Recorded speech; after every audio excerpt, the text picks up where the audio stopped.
En este episodio de Lo Inédito sobre los Evangelios podcast, conversamos sobre el Evangelio del séptimo domingo del tiempo ordinario y nos preguntamos, ¿por qué hay que amar a nuestros enemigos? En las noticias, en Irlanda, político fue separado de la comunión por votar en favor del aborto. Inauguran en Panamá el Museo Interactivo sobre San Juan Bosco. En la sección Preguntas y Respuestas, ¿por qué la Iglesia Católica coloca crucifijos en todas partes? Y si Dios nos perdona, ¿para qué existe el purgatorio? Todo eso y mucho más en este nuevo episodio de Lo Inédito sobre los Evangelios podcast.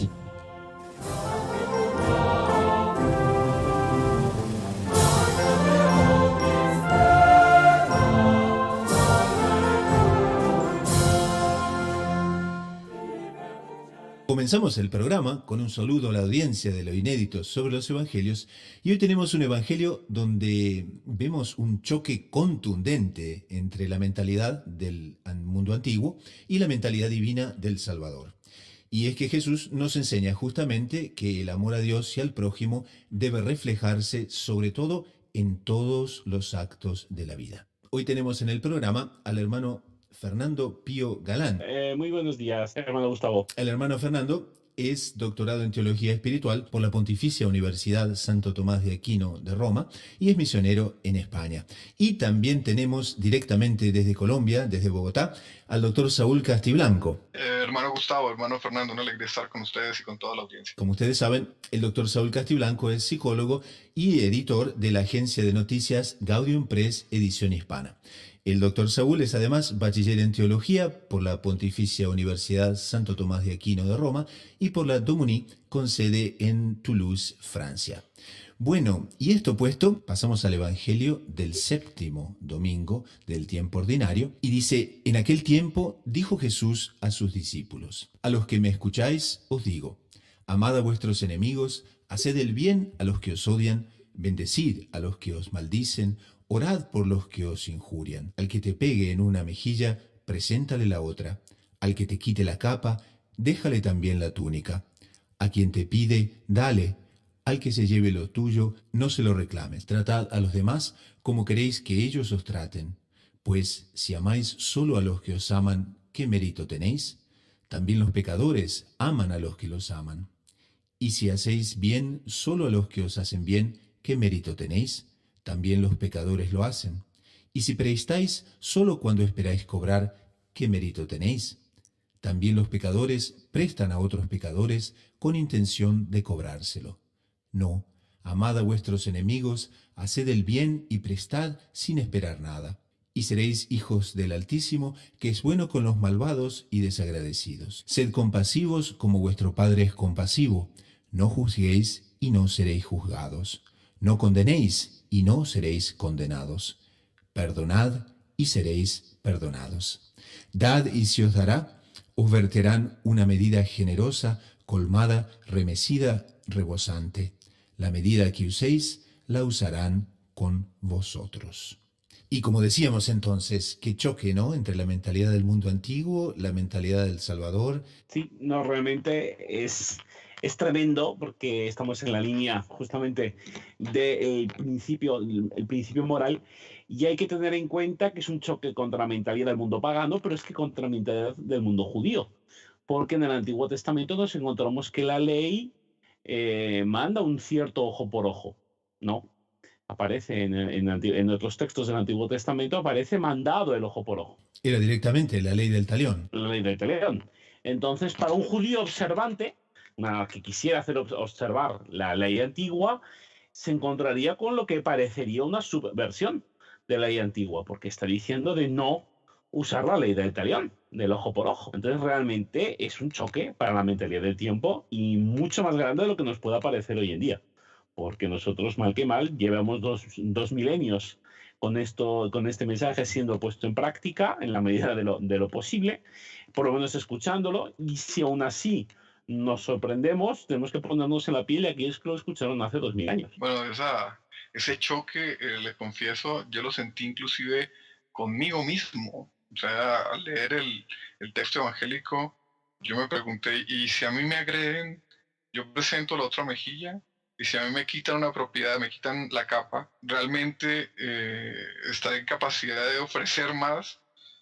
Si a mí me piden algo que me pertenece y que uso, le diré a la otra persona que se lo lleve. O sea, yo sentí inclusive en carne viva que mis tendencias naturales eran contrarias a esta indicación evangélica, a esta indicación de nuestro Señor. Entonces, yo también digo, bueno, el propio mundo actual, ¿cierto?, del que uno está imbuido, es contrario a este mensaje cristiano. Yo le preguntaría también a don Fernando, porque hay una indicación de la escritura que dice, no me acuerdo en qué libro está, ahí está señalada por Monseñor Juan Clá en lo inédito de los evangelios, que dice, oiga, hay una ley de la convivencia humana que es, trata a los otros como quiera que te traten. Entonces yo diría, esa es como que una versión avanzada de la ley del talión, o estaría diciendo una herejía, don Fernando. No, justamente es que la idea justamente, nosotros no nos podemos olvidar de que la ley nueva del Nuevo Testamento nunca se opone a la ley antigua. Con esto y con esto se responde a otro trecho evangélico en el cual nuestro Señor dice que Él no viene a negar ni una coma de la ley antigua, sino que viene a dar el cumplimiento de la ley antigua. La ley del talión no era una ley en cuyo espíritu Dios quisiera que la persona tomara venganza. No. La ley del talión en el Antiguo Testamento indicaba que Dios quería que la persona limitara este sentimiento de venganza a la justicia. Si tú recibes un daño en una proporción, no puedes hacer más daño del recibido. No constituye un mandamiento. Tienes que hacer ese daño, no. Sino en cuando te respondas al daño recibido, no te puedes pasar de esta línea. No era un mandamiento de venganza, era una limitación, era un mandamiento de limitación. Esto en el Antiguo Testamento. Esto lo sabemos ¿por qué? Porque justamente nuestro Señor Jesucristo se encarna y nos enseña la verdad. Y Él viene a dar su cumplimiento de la ley. Y nos explica el real sentido de las Escrituras, el real sentido de la ley antigua. Y este real sentido era una limitación. Ahora, esto no significa que el que esté dejando su derecho siendo pisado está haciendo una cosa mala. Y justamente por ello tenemos como indicación la primera lectura de este domingo, en la cual el rey David se encuentra la posibilidad de matar a el rey Saúl, que lo está queriendo matar, ¿no? Entonces, él tenía la posibilidad, él tenía, entre comillas, el derecho de haberlo matado ahí mismo, a Saúl, tranquilamente. Estaría cubierto por la justicia. Ahora él no, él prefiere perdonar, él prefiere avisar. ¿Por qué? Es interesante, él no lo hace porque no pueda o porque tema de repente el sucesor de Saúl me hace más daño. No, lo hace por respeto a Dios, porque Saúl también él fue ungido por el Señor. Ojo, que el legítimo ungido es David, que él es el que ha recibido la unción y la ha recibido por falta de Saúl. Saúl no ha sido fiel a Dios, en castigo Dios unge a David. E igual David no se siente en el derecho de tomar la justicia por su mano, a pesar de que la tenía, y él agredirá a Saúl, como es ungido del Señor, por respeto a Dios. No toma venganza. Y ahí se encaja muy bien, ¿no? ¿Sí? En el bendecid a los que os maldicen, orad a los que os injurien. Exactamente. Y ahí lo tenemos. Ahí tenemos propiamente dicho en la actitud del Nuevo Testamento por una de las figuras más emblemáticas del Antiguo Testamento. Por eso aquí tenemos la comprobación de que realmente cuando Dios manda en el Antiguo Testamento la ley del talión, no lo manda como una obligación de venganza, sino como una limitación. Por lo tanto, David, al no tomar ninguna venganza, no incumple la ley antigua, sino cumple la ley nueva que todavía no había sido expresada por nuestro Señor. No por nada, David es una prefigura del Mesías, justamente, de nuestro Señor Jesucristo. Aunque también habría una circunstancia en la que el rey David podría haber hecho justicia o haber combatido al rey Saúl, ¿cierto? Que no era la bíblica, sino otra. ¿Y es cuál? Él, como rey, por lo tanto defensor, protector y buscador del bien común de su pueblo, enfrenta, por ejemplo, un caso que es hipotético, a una persona que ya no tenía la unción y que podría inclusive poner en peligro la existencia del reino, entonces ahí ya no es una cuestión personal, ¿cierto? Ya es una cuestión de justicia y de supervivencia del reino y de búsqueda del bien común y del bien de todos sus... Entonces ahí como que sería una obligación del rey David haber combatido al rey Saúl. Es así, ¿cierto? Claro. Ahí sería propiamente, sí, o sea, ahí estamos hablando ya de otra dimensión, que es propiamente la defensa del bien común y la persona que tiene a su cargo los bienes de otros. Ahí cambia, es otra polémica, ahí es otra problemática que es distinta, porque yo puedo perdonar al que me ofende a mí. Ahora, si yo estoy encargado de custodiar los derechos, posesiones, integridad de otro, no tengo ningún derecho a perdonar lo que toca al otro, porque no es mío. Ahí yo no estaré cometiendo un acto de virtud. Si me roban a mí y yo renuncio a perseguir al ladrón de mi propiedad, yo ahí estoy siendo propiamente magnánimo. Tengo el derecho por justicia de perseguir al ladrón y no lo hago. Ahora, si yo estoy custodiando una propiedad ajena, el guardia de un banco, y permito que otro robe lo que pertenece a otro, no se le puede decir que sea magnánimo, sino más bien negligente. Ahora también esto se aplica de una manera muy contundente para nuestra vida personal, porque aquí nuestro Señor se refiere exactamente a nuestros enemigos personales, o sea, aquellos que según nuestro criterio, claro, no nos dan el debido valor, no nos aprecian, nos envidian, nos persiguen, hablan mal de nosotros, y justo a estos debemos amar, ayudar, bendecir y rezar por ellos. Difícil, ¿no? No, No es fácil. es... No, veo que don Gustavo está teniendo la misma sensación que tuve cuando se lee el pasaje evangélico. Es una meta muy alta la que nos coloca nuestro Señor. Entonces, ¿cómo se consigue?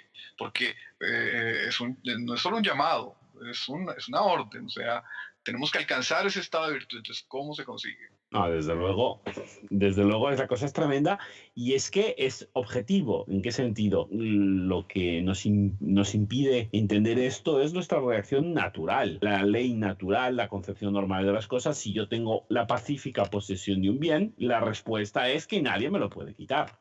Eso es lo natural. Ahora nuestro Señor, como hemos ya hablado en otras ocasiones, no solo nos coloca la ley sobrenatural, que supera la naturaleza, es que nos proporciona la gracia, o sea, la fuerza de cumplirla. Desde luego no va a ser por nuestra iniciativa personal que después de haber obtenido y haber trabajado para conseguir una propiedad o una integridad, tengamos de iniciativa propia las ganas de que nos la arrebaten. No, eso no es normal, no es natural, desde luego.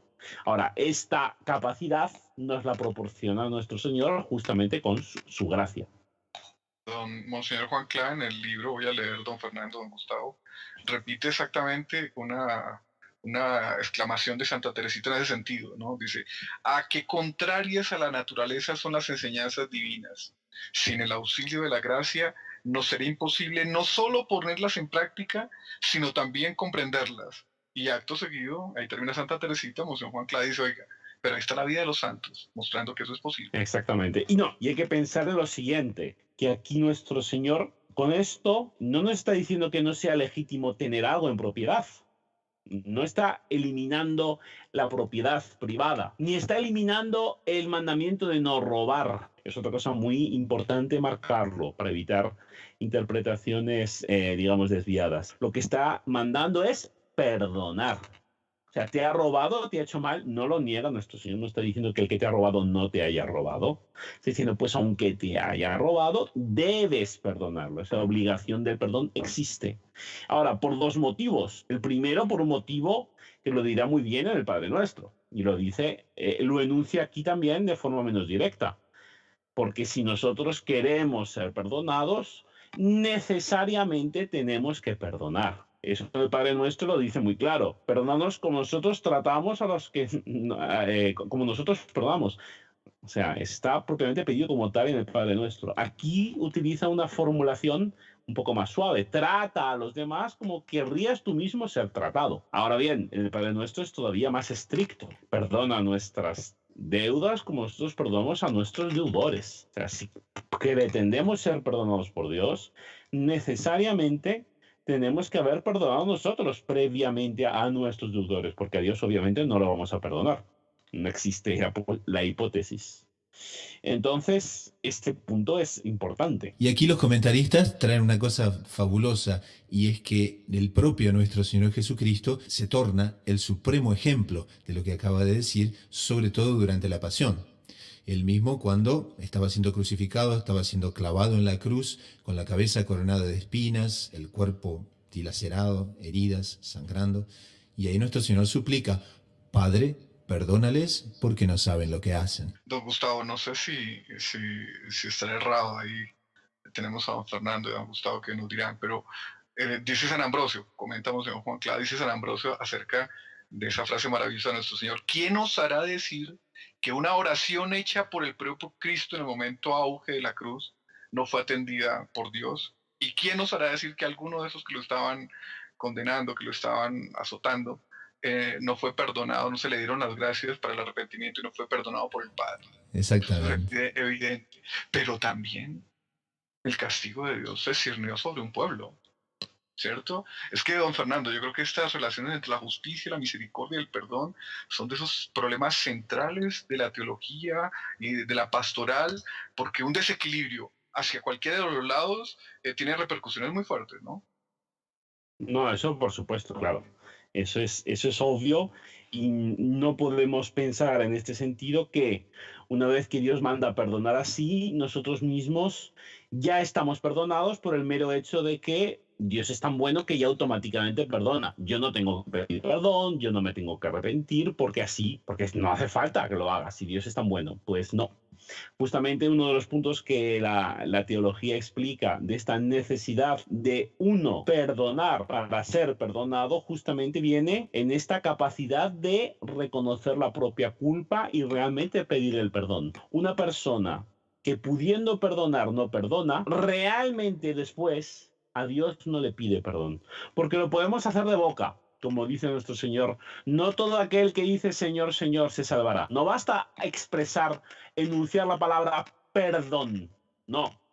Dios conoce perfectamente nuestro corazón. Dios conoce nuestras intenciones y nuestras disposiciones.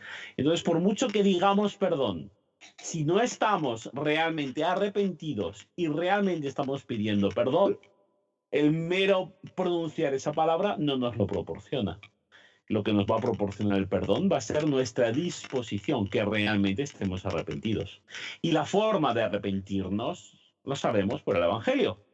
La forma de ser perdonados es perdonar. O sea, la forma de realmente tener conciencia de nuestros pecados es haber perdonado previamente las ofensas que se han hecho contra nosotros. A mí me sorprende ser lo didáctico y lo cercano a la naturaleza humana de todo lo que evidentemente salía de la boca de nuestro Señor, pero por ejemplo el Padre Nuestro. O sea, la tendencia del ser humano natural no es a perdonar. Me ofendió, agredió mi ser. Uno hasta que lo podría justificar filosóficamente, está agrediendo mi ser. Entonces, la venganza, o mejor dicho, la reacción es solo una reacción de defensa, de conservación del ser dado por la divinidad. No podría hasta justificar la reacción. Pero llega nuestro Señor y nos dice: ok, usted no merece ser perdonado muchas veces. Usted no tiene inclinaciones pésimas que convierte en acto cantidad de veces, ¿cierto? Entonces, yo podría aplicar con usted esa ley que usted me está justificando, esa acción de justicia que usted está queriendo invocar sobre los otros. No, no lo hago. Entonces no lo haga con los otros, ¿cierto? Entonces uno ahí queda desarmado completamente. Y también entra un cierto egoísmo nuestro, que, bueno, uno da para que nos den, ¿no? Entonces, hago algo bueno para que el otro me devuelva. Y justamente nuestro Señor nos invita a hacer todo lo contrario, ¿no? Doy para que no me des. Claro, no. Es otra cosa realmente también tremendo. Yo creo que en cierto sentido es peor todavía nuestra cultura actual, nuestra concepción materialista de la vida, esta concepción interesada. O sea, yo hago una cosa porque voy a conseguir alguna cosa a cambio. No necesariamente lo mismo, puede ser en otra dimensión, pero yo voy a ser amable con esta persona para que luego esta persona hable bien de mí, por ejemplo. O le voy a dar un regalo para que después ella pues me trate de una manera más agradable. Entonces, establecer una mentalidad como que comercial en nuestra relación entre nosotros conlleva, después naturalmente hablando, por el principio de San Agustín, de cómo tratas, puedes amar a Dios que no ves si no amas al prójimo que ves, ya nos hace establecer una relación comercial con Dios. Entonces yo a Dios le rezo, porque si le rezo Él me tiene que dar. Yo voy a agotar peregrinación a un santuario, porque haciendo esta peregrinación Dios se va a ver obligado a darme. Yo le dedico tanto tiempo a Dios porque quiero que Dios a cambio me dé. Y esto limita el efecto de la oración de forma sustancial, porque entonces la oración deja de ser una relación amistosa y amorosa con Dios a pasarse en un simple intercambio comercial. Y se diría que Dios, sabiendo nuestra tendencia hacia el egoísmo, también nos da justamente un camino seguro basado un poco en eso, porque nos dice, no condenéis y no seréis condenados, perdonad y seréis perdonados. Es una especie de solución divina que nos da. Yo creo que este trecho del Evangelio es casi que una invitación de Dios nuestro Señor a que miremos la realidad con los ojos de Él, ¿cierto? Porque Él no tenía ninguna razón para perdonarnos y nos perdonó. Él no tiene ninguna razón para amar a los que lo odian y entre tanto les sigue dando gracias para que se salven. Entonces es como diciendo Dios nuestro Señor, vengan, ustedes están viendo la realidad a través de sus ojos humanos, egoístas, manchados por el pecado original. Y la invitación mía es asciendan a la mente divina por la acción de la gracia, los dones del Espíritu Santo, etc. Y vean cómo yo veo la realidad. Los perdono a ustedes como perdono a sus enemigos. Sobre todos hago salir el sol y algunos de ellos los salvo con base en mi perdón y mi misericordia, incluyendo de pronto a usted. Entonces venga aquí, yo creo que ahí es la única manera en que un cristiano empieza a decir, oiga, y uno empieza a comprender a los santos, oiga, pero el tipo lo insultó y ahora le está haciendo caridad, o él lo va a matar y le hace apostolado. Ah, claro, porque es que así nos está viendo Dios, así hace Dios con nosotros. Y también nos recuerda, la medida que utilicemos será utilizada con nosotros. Exactamente, exactamente, y no nos olvidemos que otra cosa, que nuestro Señor nos coloca exactamente delante de ejemplos, reglas prácticas, pero por excelencia nos deja su vida. Y si algo nuestro Señor hizo fue amarnos a todos sin esperar nada a cambio.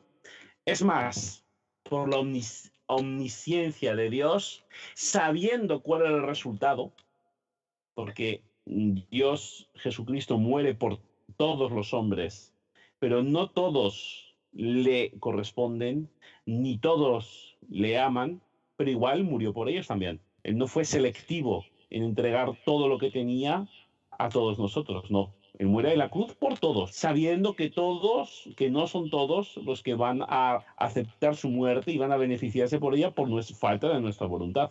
E igual lo hizo. Entonces, si nos deja este supremo ejemplo de entrega y de no tratarnos a nosotros como lo tratamos a Él, como cristianos, quiero decir, como verdaderos seguidores de Cristo, no nos queda otra que responder con una generosidad semejante, igual imposible, pero semejante sí.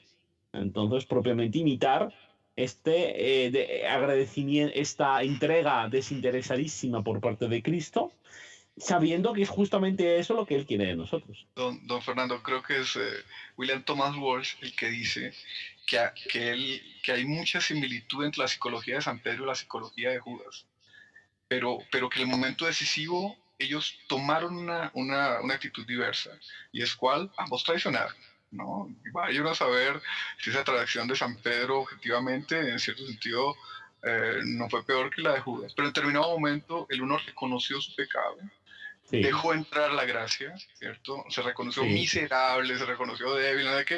Y Dios nuestro Señor lo coloca como piedra fundamental de su iglesia, ¿no? Y en cambio el otro, su orgullo lo encerró sobre sí mismo y sobre su desesperación. Y por el contrario, pues tiene el fin que conocemos, ¿no? Entonces, ese reconocimiento de la miseria propia y de es muy importante, la necesidad de la gracia y la necesidad de Dios para también tomar esta actitud a la cual Dios nuestro Señor nos está llamando. Y ahí entra también la vida de la oración, porque si no entra la gracia, y la gracia pedida, la gracia implorada, y también la suavidad que la oración nos da, evidentemente que nunca podremos llegar ni de lejos a estas virtudes, ¿no?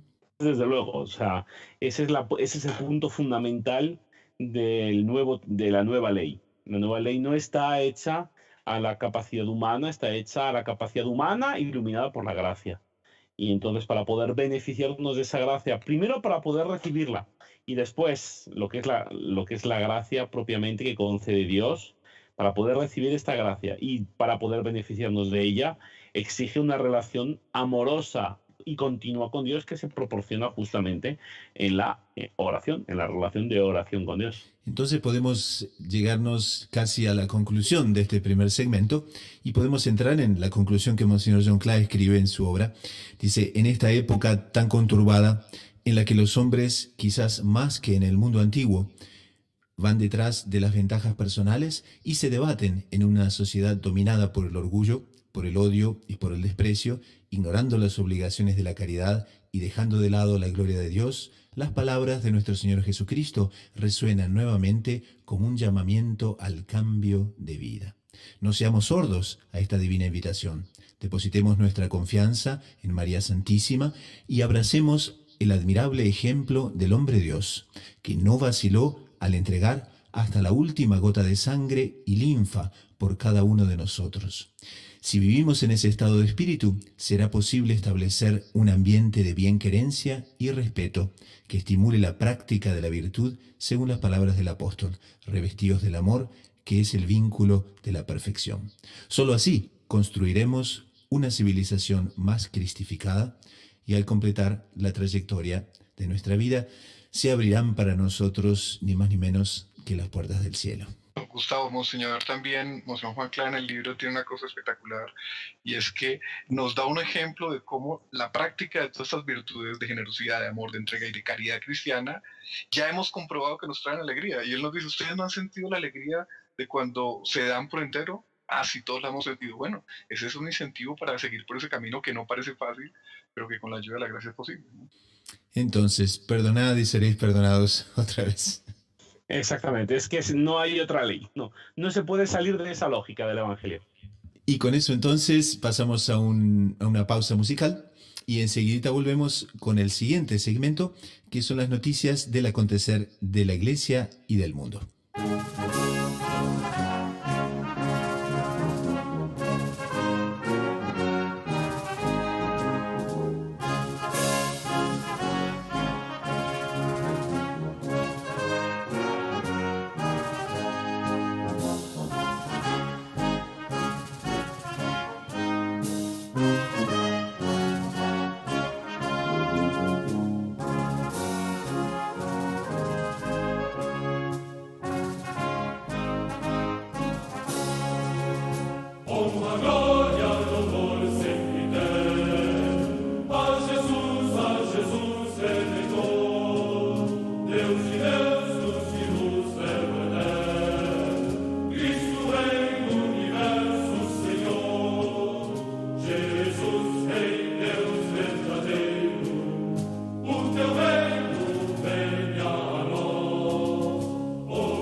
Pasamos al segundo segmento del programa, que son las noticias del acontecer en la iglesia y en el mundo. Y la primera noticia es bastante polémica. Se acordarán de unas semanas atrás, cuando un político en Irlanda fue separado de la comunión por votar a favor del aborto. Y entonces esta noticia justamente explica que sin que exista un anuncio oficial por parte de la iglesia, diversos medios de comunicación reportaron que durante un funeral celebrado en la diócesis de Meath, de Irlanda, se le negó la comunión a Robert Troy, un parlamentario que reveló recientemente una votación suya en favor del aborto. Bueno, entonces se está discutiendo si esa medida, esa medida que tomó el sacerdote en ese funeral, estuvo de acuerdo a la legislación de la iglesia, y algunos dicen a la misericordia de la iglesia, ¿no?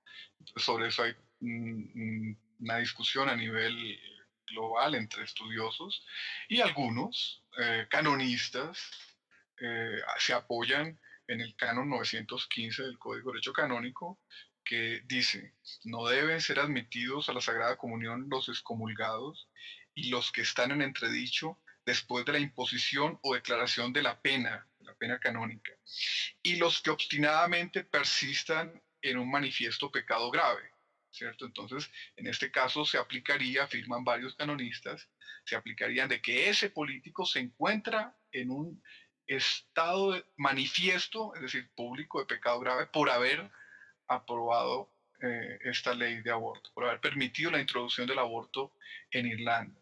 Recordamos que el canon 1300 algo excomulga, late sentencia a todo lo que procuran un aborto. En este término procurar no solamente está incluido la persona que busca el aborto, la mujer que busca el aborto, sino todos aquellos que colaboran de manera efectiva para la realización del aborto. Por lo tanto, se incluyen en esa categoría los legisladores que permiten una ley de aborto en su país. Entonces, estos son los argumentos que se están dando para encontrar completamente de acuerdo al derecho canónico razonable la actitud del sacerdote que le negó la comunión a este político irlandés, que es además una discusión muy parecida a la que se está dando con el actual gobernador del estado de Nueva York en los Estados Unidos, que introdujo leyes que liberalizan el aborto de una manera casi total. Se permite el aborto hasta las 24 semanas de gestación, pero las excepciones en que no se penalizaría el aborto después de esa 24ª semana son muchísimas, y hay muchas personas pidiendo que se le aplique la misma medida, e incluso otras pidiendo que se excomulgue al gobernador del estado de Nueva York. Entonces continúa la polémica.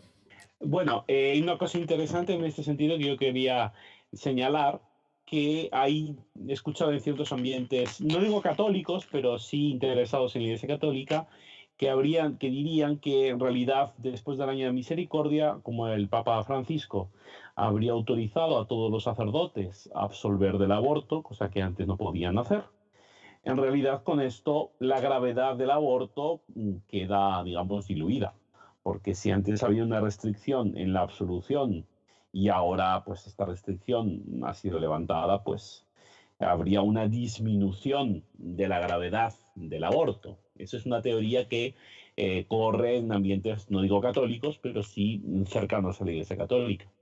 Y es interesante hacer notar que es justo lo contrario, como por otro lado suele ser común en las fake news.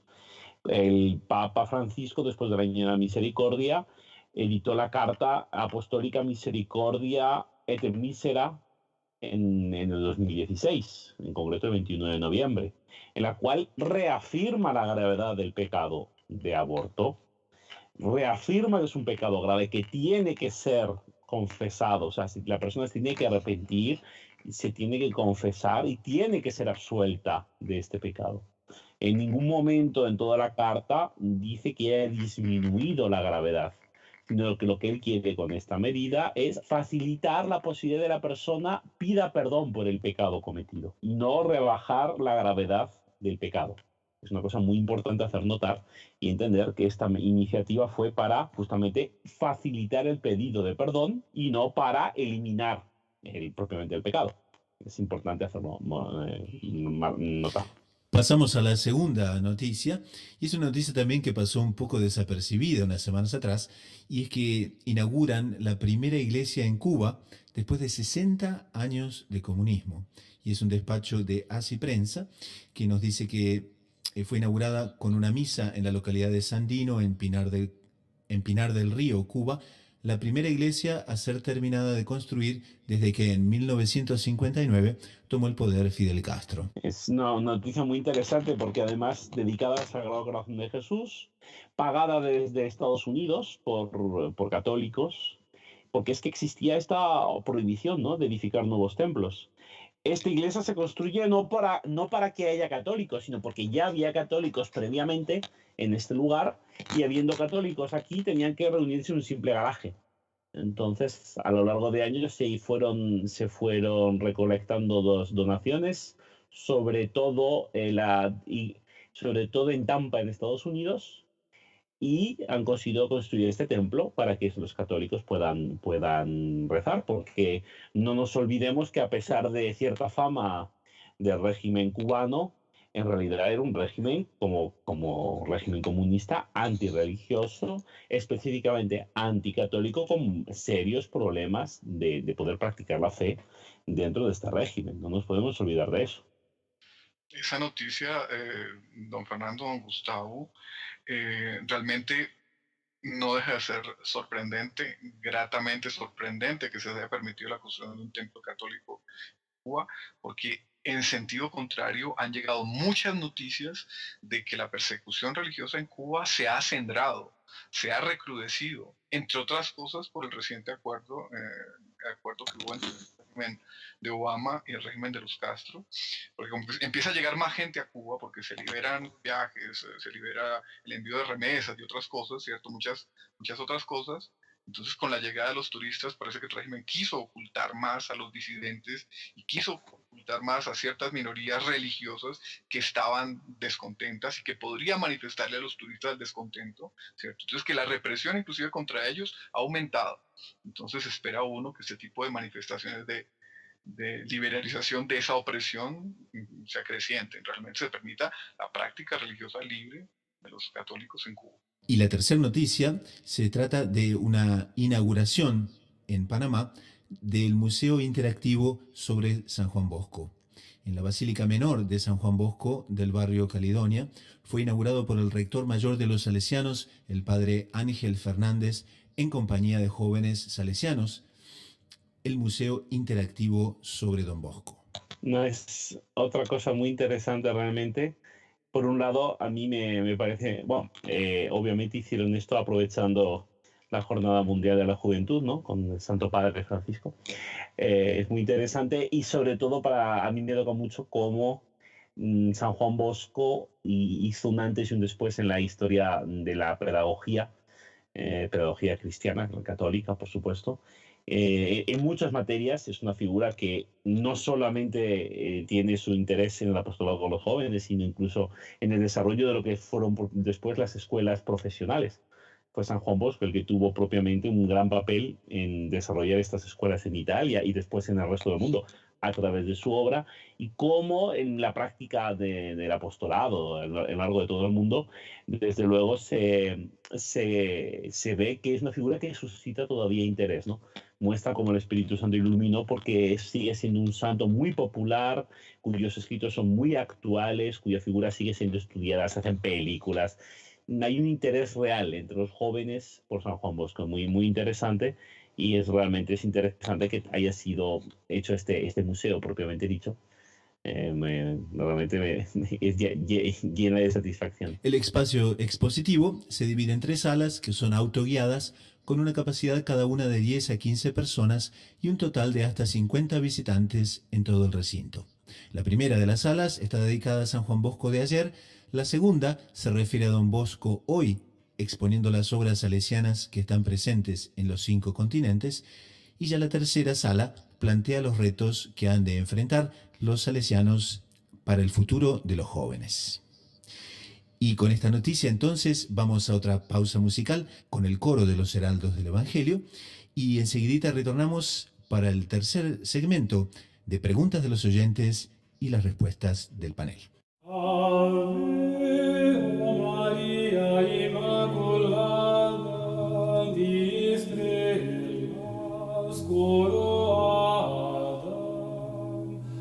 Vosso coração sobre o mundo reinará.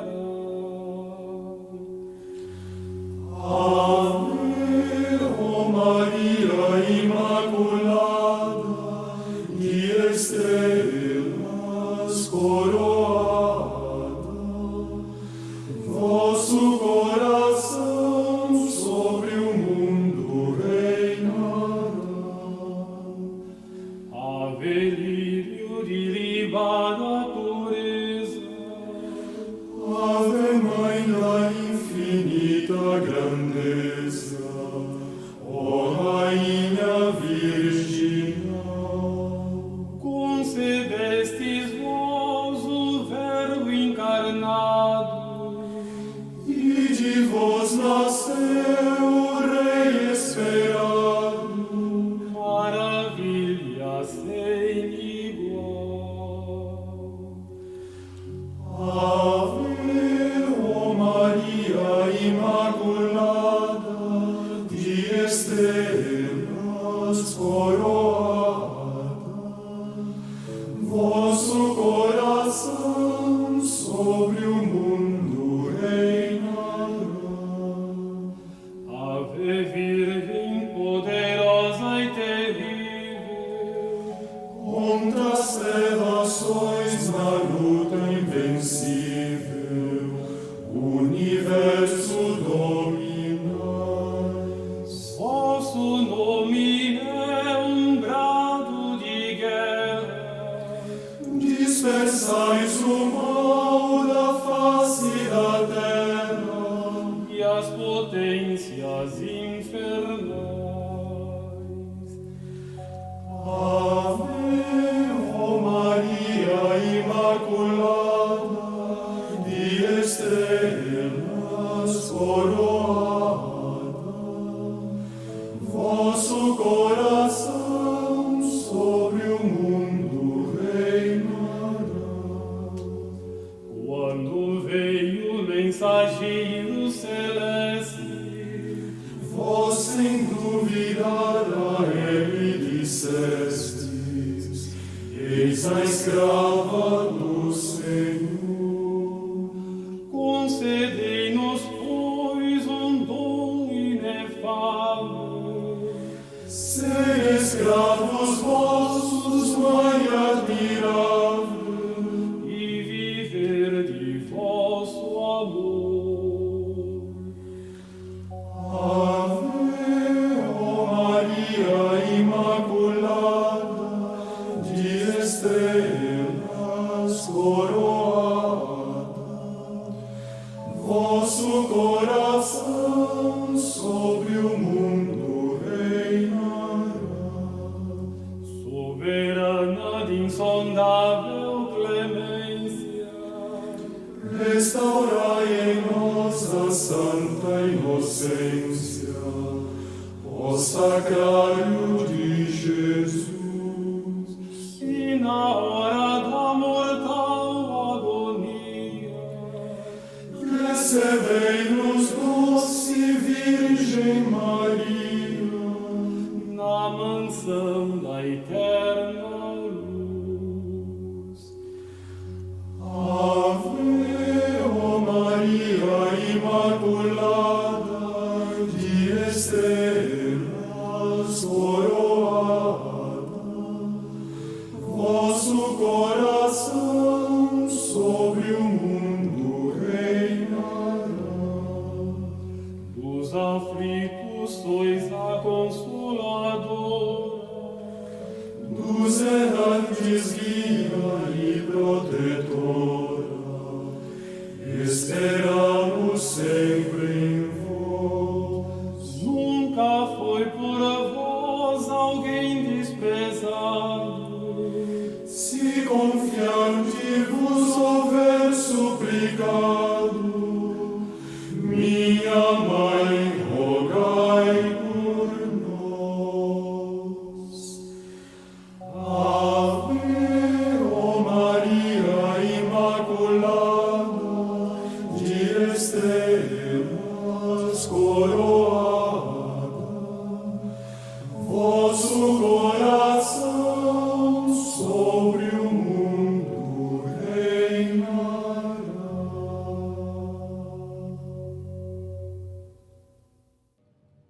Pasamos ahora al tercer segmento del programa con las preguntas de los oyentes y las respuestas. No deje de enviarnos sus preguntas. Pueden hacerlo a nuestro nuevo email en Radio María, ise@radiomaria.ca. Y la primera pregunta que tenemos viene de Colombia, la señora Manuela Castro, y les decía que las preguntas pueden ser de todo, vale todo. Y aquí la señora Manuela Castro nos pregunta, ¿por qué la Iglesia coloca crucifijos en todas partes? Al fin y al cabo, la cruz, ¿no es un símbolo un poco macabro? Bueno, yo creo que la respuesta a esa pregunta, a ese interrogante, puede ser muy extensa, ¿cierto? Entonces, nuestra vida a futuro y nuestra vida presente depende de Cristo. ¿Por qué? Porque acabamos de ver en el comentario al Evangelio que sin la gracia esto es un mundo de locos, de egoístas, es un mundo de lobos contra lobos. Pero ¿dónde se conquistó la gracia? La gracia se conquistó en el madero de la cruz. Entonces, ese no es un símbolo macabro, es un símbolo de victoria, es un símbolo de esperanza, es un símbolo de perdón. Acabo de comentarlo en el Evangelio. Perdónalos porque no saben lo que hacen. Es más bien un símbolo que también nos debe cuestionar. O sea, el ser humano fue capaz de hacer eso. Fue capaz de crucificar al propio Dios, que lo único que hizo fue traer un mensaje de amor, de esperanza, que quería salvar al hombre, y fue capaz de hacer eso. Entonces, sí, yo creo que tal vez de pronto la pregunta puede estar motivada por varias cosas. No voy a entrar en la conciencia de quién hizo la pregunta, pero también puede ser un problema de conciencia. En el fondo fue nuestra humanidad la que crucificó a Dios, pero es un símbolo de resurrección también, ¿cierto? Nuestro Señor en lo alto de la cruz está prometiendo la vida eterna que Él compra con su sangre, con sacrificio, y que ese sacrificio se nos aplica a nosotros a través de la gracia, que es el gran premio que nos trae la redención de Cristo. Entonces, no es un símbolo macabro, es un símbolo magnífico, es un símbolo hermoso, es un símbolo de victoria, es un símbolo de esperanza. Muy bien. Y el señor Miguel Gutiérrez de España pregunta, si Jesucristo nos perdona totalmente, ¿por qué entonces existe el purgatorio como requisito para entrar en el cielo? Bueno, pues es una pregunta muy interesante. Hay que tener en cuenta, lo primero de todo, una objeción que se puede poner, que el purgatorio no es una invención, es una enseñanza de la Iglesia que, a pesar de que como tal palabra no se encuentra en la Biblia, sí que aparece conceptos de los cuales se toma justamente la idea de que existe y es necesario. Entonces son varios trechos que aparecen en el Catecismo de la Iglesia Católica, de los macabeos, principalmente de los macabeos, después de la batalla, en el cual aparecen ciertos judíos que conservan consigo ídolos. Judas Macabeo manda a celebrar sacrificios para que estos pecados de idolatría les sean perdonados. ¿Pero cómo? Si estaban ya muertos. Bueno, ahí justamente se ve que en el pueblo elegido existía esta creencia de unos pecados que podían ser perdonados después de la persona muriera. Entonces, de esto y de otros datos, propiamente la Iglesia Católica deduce que existe este purgatorio. Entonces, una cosa muy importante para entender es que el purgatorio no nos está diciendo que sea una especie de segundo perdón. Dios te perdona, pero no del todo. Entonces, una vez que te mueres, ahí vas a tener que volver a pedir perdón. No es eso, porque el purgatorio es distinto de la pena que reciben los condenados. El condenado, el que está en el infierno, es el que no ha sido perdonado. El que está en el purgatorio ha sido perdonado. Lo que ocurre es que el purgatorio, con este nombre, indica una purificación final.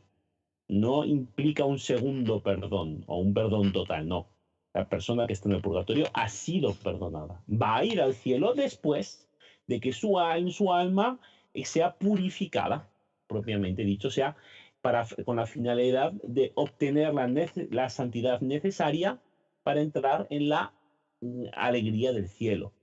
Es una cosa muy importante para ser entendida. Y otra cosa que no nos podemos olvidar, para evitar ciertas informaciones que pueden llegar a nuestros oídos, que dicen que el purgatorio sería una doctrina medieval, inventada por la Iglesia para conseguir tales beneficios o prebendas. En realidad, algunas inscripciones de tumbas de los siglos III y IV después de Cristo piden oraciones por el difunto, invocan su purificación, así como pasa en liturgias funerarias de sufragio y oraciones privadas por los difuntos, de los cuales tenemos testimonios a partir del siglo III, por ejemplo, en Tertuliano. O sea, que la doctrina del purgatorio fuera explicitada por Trento, o más bien por el Concilio de Florencia, que son del tardo medioevo, no significa que la Iglesia empezara entonces a creer. Ya en los primeros siglos del cristianismo existía esta creencia del purgatorio. Entonces, recordémonos, el purgatorio no es completar un perdón imperfecto, no, Dios perdona del todo. Lo que completa perfectamente es nuestra adhesión al pecado. O sea, perfecciona nuestra alma, la limpia totalmente. No completa el perdón de Cristo. Y entonces con esto pasamos al último segmento del programa, que es la sugerencia de la semana. O sea, una website, un libro, un podcast, algún link de doctrina católica que nos haya gustado y que podamos recomendar para el bien espiritual de las personas. Hermano Fernando, ¿qué nos recomienda esta semana? Bueno, pues un clásico del que se interesa en temas de bioética, que es de la Fundación Legem, que tiene un manual de bioética para jóvenes. Publicaron un manual concreto, sucinto, bien estructurado, breve, disponible en PDF. Ya lo hicieron en el 2012. El manual fue hecho en 2012 y fue muy difundido en la Jornada Mundial de la Juventud de 2013. Bueno, pues aprovechando que se ha vuelto a ver la otra Jornada de la Juventud en Panamá, la Fundación lo ha actualizado con una app para Android gratuita. Entonces, yo creo que todo aquel que se mueva necesite respuestas claras, rápidas para temas de bioética relacionados con la juventud, o sea, no hace falta que sean jóvenes, agentes pastorales y demás, yo les aconsejo que descarguen el PDF o se instalen la aplicación. El doctor Saúl es especializado en bioética. Sí, sí, de hecho la Fundación Leyen tiene mucho prestigio y son temas que constantemente están a la orden del día, ¿cierto? Estamos hablando ahorita de aborto, bueno, es un tema de bioética y muchas veces los católicos tienen preguntas que no saben responder. Bueno, este es el link recomendado por don Fernando, que es muy importante. Muy bien, y ponemos el link entonces en las notas del programa para aquellos oyentes que visiten loinéditomultimedia.com. Allí encontrarán entonces las notas. Doctor Saúl, ¿qué nos receta esta semana para nuestros oyentes? Hay un libro del famoso teólogo dominico coterráneo de don Fernando, el padre Antonio Rollo Marín, que me parece espectacular por lo pastoral, por su fácil lectura. Bueno, el padre Rollo Marín tiene esa gracia y es de tornar los temas teológicos que a veces son tan intrincados, tornarlos muy asequibles al público lego, al público no especializado. Pero él tiene un libro que se llama El Gran Desconocido, el Espíritu Santo y sus dones, que es maravilloso, es relativamente pequeño el libro, explica los dones, el don de fortaleza, el piedad, consejo, ¿cierto? Y eso es muy importante porque la vida espiritual sin la acción de los dones del Espíritu Santo no alcanza de ninguna manera las cimas a las cuales se está llamado a alcanzar. Y realmente el Espíritu Santo es muy desconocido de nuestro Señor.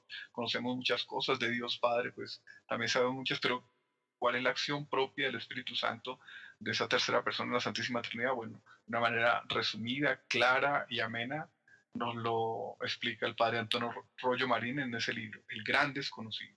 Para los oyentes que estén interesados, ponemos también el enlace hacia amazon.es.